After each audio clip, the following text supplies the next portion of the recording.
there's demand for soybeans all over the world for all kinds of uses. And each day a person uses about 8/10 of a pound of soybeans, a little over 2,000 soybean seeds. But most people don't realize it because that soybean is taken apart and kind of rebuilt into useful items, whether it's animal feed with protein or the oil for biodiesel or glues. There's just maybe the ink in their newspaper. So you don't realize that you're coming in contact with soybeans every day. So each person uses about 8/10 of a pound of soybeans a day.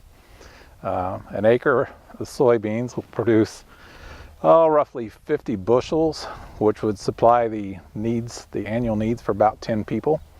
So, if you think in terms of a football field being about an acre, so one football field will provide the soybean needs for about 10 people. It takes about 30 seconds to harvest each person's annual needs for soybeans. So every hour means there's 120 people worth of soybeans that I've harvested. The soybeans originated in China, and about 200 years ago they some of them were brought to this country, I think as packing for material, just to cushion stuff that was being shipped over here, but they found out they would grow here. Well, later on they found out they grow really well in Indiana and Illinois and Iowa, the Corn Belt. Although soybeans are grown in 30 states, this is a great area for growing soybeans. And because we have a very favorable climate with temperatures and adequate rainfall, and the growing season is proper, that just favors Indiana being a great place to grow soybeans. And Delaware County, it's the #1 crop in Delaware County. More acres of soybeans are planted in Delaware County than any other crop, more so than corn. This soybean field, I think you see the rows of soybeans, but about half the soybeans will be consumed in the United States between livestock and industry and human needs.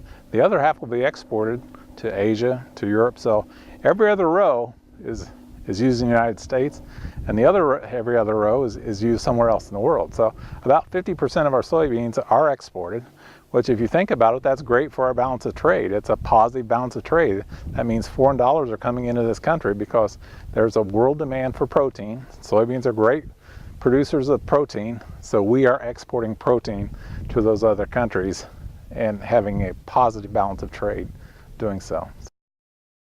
In the simplest terms, the technology hasn't changed in terms of you gently place a seed in the ground and cover it up, and moisture will let it germinate and it'll grow, and you nurture it, provide fertilizer, and keep the weeds out. Well, that's the process, but the way of doing that has changed drastically. When I was a child, my dad had a 2-row planter and increased it to a 4-row planter. We were really jumping up there. Today, I'm using a 24-row planter on my soybeans. So, because there's fewer and fewer farmers all the time, the machinery gets bigger. So the process is no different than what you would do in your garden. It's just that the machines are so much larger, more efficient, faster, more accurate. That's what allows the American farmer to be so productive in growing corn and soybeans.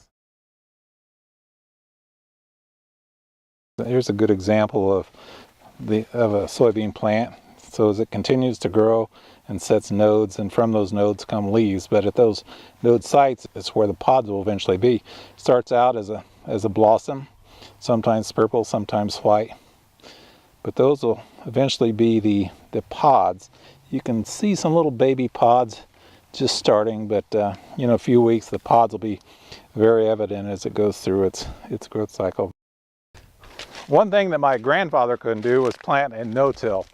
These soybeans were planted into last year's corn stalks, and you can see the corn stalks between the rows of beans.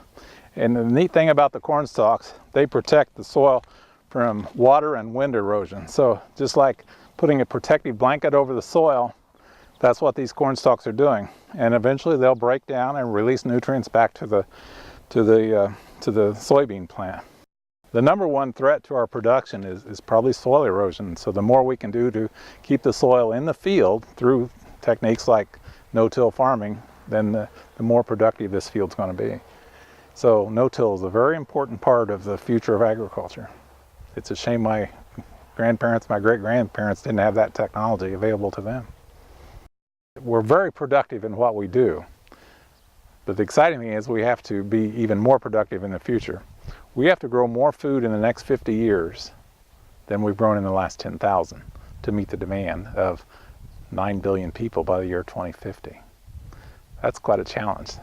We're going to have the same amount of land, we get the same amount of sunlight and rainfall, so from that acre of soil we have to double and triple some of our production of corn and soybeans. That's the challenge, and that's what I like about farming is rising to the occasion to make that happen. That's going to be fun.